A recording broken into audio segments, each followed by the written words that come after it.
the question I really want to pose to you in our game, I'm country partner for Action Coach Business and Executive Coaching in South Africa. And obviously, when we're doing a lot of work with clients from a client perspective, and you're taking the clients through that sort of diagnostic meeting, etc., and unpacking the issues. And I love the term that you always refer to as unpack the onion. You get them to a point, and again, I've learned from the master, getting them to the point where you ask them, so Steve, John, where do you think we should go to from here? And then they ask, but what are the next steps, etc. And I'm just fast forwarding here at the moment. And in today's world, we're doing a lot of those types of meetings where ideally you want them face to face, but oftentimes those meetings are now being held over Zoom in a virtual particular space. And when the question then gets posed, so where do we go to from here? And you get into that discussion. Well, the first thing we have to do is to complete the agreement and sign the agreement. Now, in the old days, I say the old days, but in the old days, you could actually literally put out an agreement in front of them and get them to enter and complete the agreement there with you, and then move off, give them the welcome pack or whatever. In today's day, we do a lot of that online. And so in my case, I've prepared a lot of those agreements to go out in a sort of Adobe e-sign type of format. But very often, I found that most times people on an electronic space like that are reluctant, for all the reasons we probably are aware of, to actually sign those agreements and electronically in front of you, and they want to then go and get some time to reflect on it, etc. And I've always said, you own the sales process, but they own the purchase decision. And the moment I give them that opportunity to take 2 to 3 to 4 days, or whatever the case may be, to go and look at the agreement, sign it thereafter, I've lost control of the sales process. How in the digital world do we overcome that? Without pushing the sale, if you understand what there are two things on this. First of all, the agreement they're signing, is it a simple one-pager? It's a two-pager. It's a two-pager agreement, yeah. Is it legalese, or is it plain English anybody can feel comfortable reading and saying? No, it's most times it's plain English. It's not legalese. No. And are you sending it to them via the e-sign basically afterward, waiting for signature? Yep. All right. Here's what you do.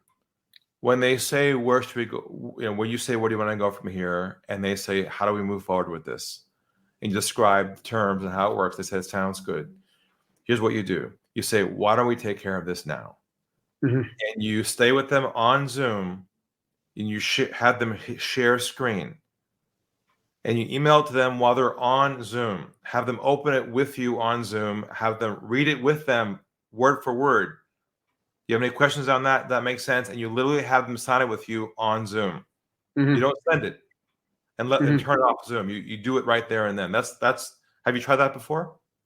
Tried that, but I've often found that people are reluctant to do that because they're not necessarily that geared up to do the electronic signature on, in things. So I get your point about sending them the agreement in Zoom as an attachment for them to open up and walking them through that particular process. I often find people are intimidated by that. Then you want to move away from that and go and reflect afterwards. And to your point, we've then just lost control of the sales process when they say, look, I need 4 or 5 days or however many days to go and reflect on that. Hold on. That tells me something else then. To reflect on that tells me they are not sold or they don't trust you enough to make the decision right there and then. Okay.